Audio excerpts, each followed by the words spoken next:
Hello, welcome to part B of my workshop session.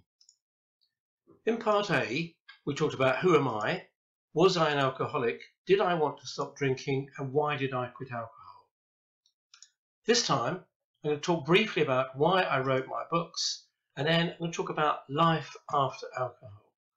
And then in the final session, part C, we're going to talk about how I quit alcohol and give you some tips from my books.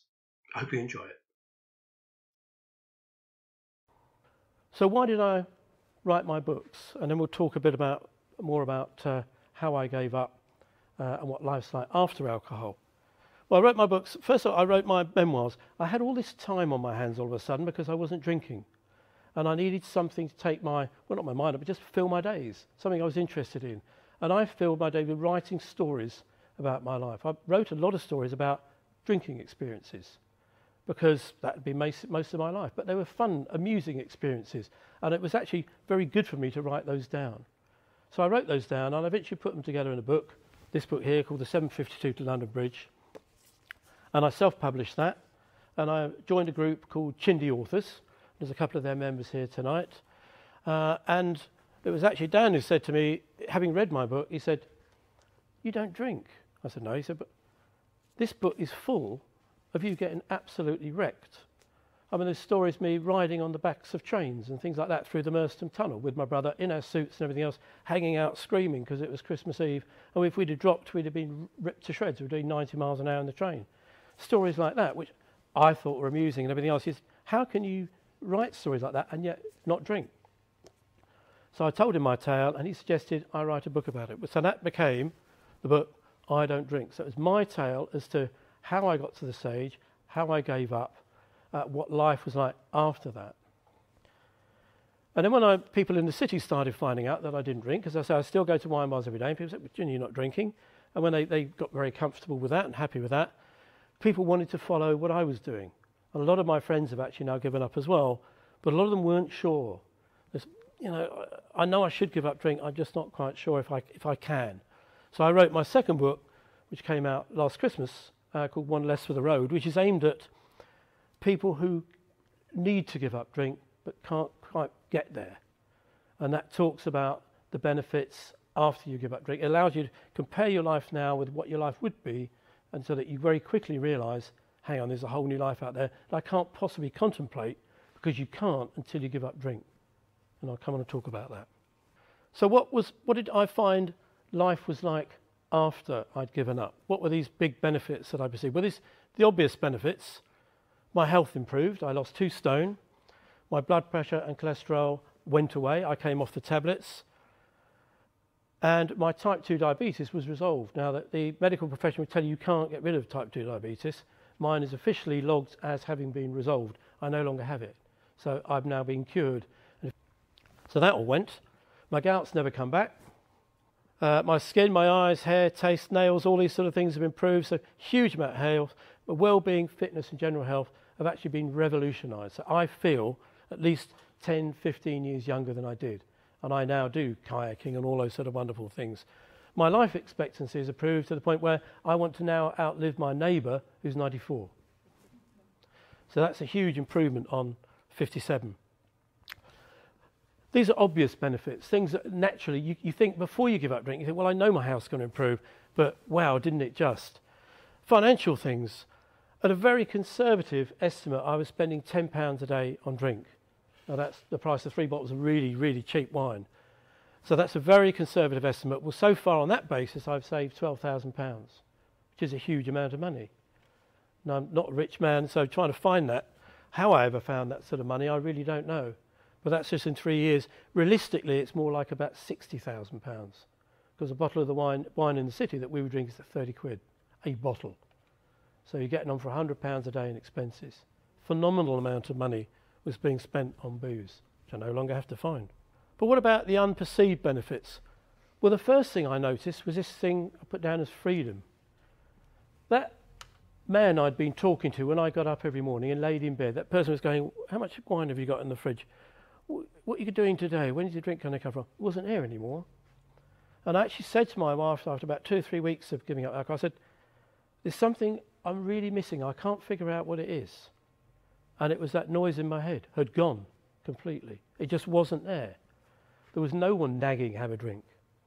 It was absolutely incredible. The difference of that, I have so much more time on my hands. It's amazing how much time you waste not only thinking about drinking, but doing the drinking itself. Relationships have improved. I didn't realise how much my drink was affecting my wife and my family. My daughters had never said anything to me. The only ever time they did, in fact, was when my oldest daughter got married, and she made me write down and promise that I wouldn't have a drink at the wedding until after the speeches. She was so scared that I was going to wreck the event. Now, that's a bit of a shock. And I was very upset with her at the time, and I didn't have a drink till after the speeches. Then I got smashed. But looking back in retrospect, the fact the poor girl had to ask me to do that is awful. They're horrible things. So all those relationships with those people have massively improved now because I don't drink. The relationships I have with work. I always thought that I got on very well with the people I work with. I've been sacked a couple of times, mostly through drink, and I've had some really awkward circumstances. I don't know if you've ever had that point where you go out at lunch, you come back to the office, you shouldn't have come back, you should have gone straight home, you come back and you probably say some things, you don't know what it is you say, but you act out of order. The next day somebody rings you and says, you need to come in the office, you need to come, so-and-so wants to see you. And the whole of that journey is full of horror and terror because you know you're either going to get reprimanded or get sacked. And I've had it where I've gone into the office and my boss has been sitting there with a lawyer and loads of paperwork. Sit down, Julian. I've known that's it, it's the end of it, I'm being sacked, and I've just said, I'd rather not go through this, I'd rather resign and walk out. And they've just said, thank you very much, and that's it. I've had that a couple of times. Idiot. Why did I do that? Because I was letting drink do that to me. The company I currently work with is a French company. I'm only a consultant to them. There are 100 people in the company, they're based in Paris, and they all go skiing every year for a week. All expenses paid up in the Alps. Fantastic thing. And of course I'd never gone because I'm a consultant. I'm not a full-time employee. Funny enough, the second I gave up drink, I got invited. And I had a fantastic time, and I now go every year. And they've now told me that the reason I wasn't invited is because I was a massive liability. They couldn't have an alcoholic on the slopes who could wreck the weekend, who would be drunk, ruin the evenings and everything else. It's absolutely too much of a liability, never invited. Now I'm welcome with open arms.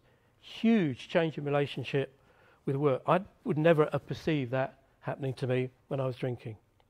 I have a new philosophy as well. As I say, I not only want to live a long time, but I'm actually a lot nicer to other people. I want to help other people. I want to do things because I've got this time and all this energy that I never had before. What else did I find? Well, I found giving up drink so much easier. It was far more easier than I could ever have dreamt. As I said, I was scared of giving up. I was very worried about giving up, but it was incredibly easy. And why was it easy for me? And it was easy for me because I took the approach that it was forever. So this wasn't, I'd never been able to have given up for a week or done a dry January. And I'd never be able to cut down. I was just too addicted to alcohol and that noise in my head. But once I took that forever approach and decided, it was easy because there's no point thinking about drink anymore. I know for a fact from a lot of people who have read my book and have written to me and said before, they've actually taken that, they've done that 1 month. All they're doing is looking at the end of the month thinking, I can't wait till the 1st of February because I'm then going to get absolutely hammered. And I know I'd have been exactly the same. If somebody said, well, don't drink during the week, I'd be waiting till the Friday and I'd go and get smashed and then I'd make Friday, Thursday. And in fact, I know now if my wife said to me, here's some Dom Perignon, and I actually wanted, which I don't want any, but if I did, I would have that and I'd say, well, we could do this every Saturday. And I'd say, well, why don't we do it every Friday and Saturday? And then why don't we do it Sundays as well? And I'd be back to what I was doing before, just too in a habit of drink. So I took this forever approach, which was a huge difference, and that worked for me. I can't believe I wasted so much opportunity. In looking back at my life, and I don't look back with regrets, but I look back at things that things I dreamt of. When I was on that mental beach, imagining with this lovely girl, and unfortunately there weren't enough cigarettes and alcohol, I was things like I was a karate expert. How many kids want to be a karate expert? A real hero, and you think, wouldn't it be great? But I couldn't be bothered to go to karate because that was too much effort, so nothing ever became of that. There's lots of other opportunities. I've wished I could be this, wished I could be an astronaut, wished I could be all these sort of things. Well, now actually, although some things are excluded to me because I am 58 already, most of the things I want to do in life I can do. I'm doing karate every Friday night, and I'm now a green belt, which is rather nice. So it's only 3 belts away, I'll be a black belt. So, I'm catching up. I'm doing all these things I couldn't do before because I didn't have time because I was drinking. So I don't look back with regrets, but I look back and knowing all these opportunities that I wasted. I look at my brother's life when I look at this wasted opportunity with horror, really. My brother, as I say, died when he was 56. He became estranged from his 2 daughters and his wife when they were just little girls, 4 and 5, I think they were. Well, 2 years ago, his eldest daughter, they went to America to live, his eldest daughter managed to find us through the beauties of the Facebook and everything else, found my youngest daughter and got back together with us, and revealed that she'd spent all of her years of her life looking for her father, trying to get back in touch. Her mother had never ever said what had happened. She wasn't even given details of where he lived. In fact, we'd changed our names and everything else. But she finally found the family again, where he was already dead and gone. And what a shame. And I had to tell her that he drank himself to death. What a shame he's not here. I never want something like that to happen to my kids. I never want that to happen to my grandchildren or anything else. So it gives me a complete new philosophy on life. And what I look at in One Less for the Road, what I do is some comparisons. So, what I take you through there, and I encourage you to look at your life as you're living it now. So there's sections on things like work, family, environment, even going to the theatre, whatever it is.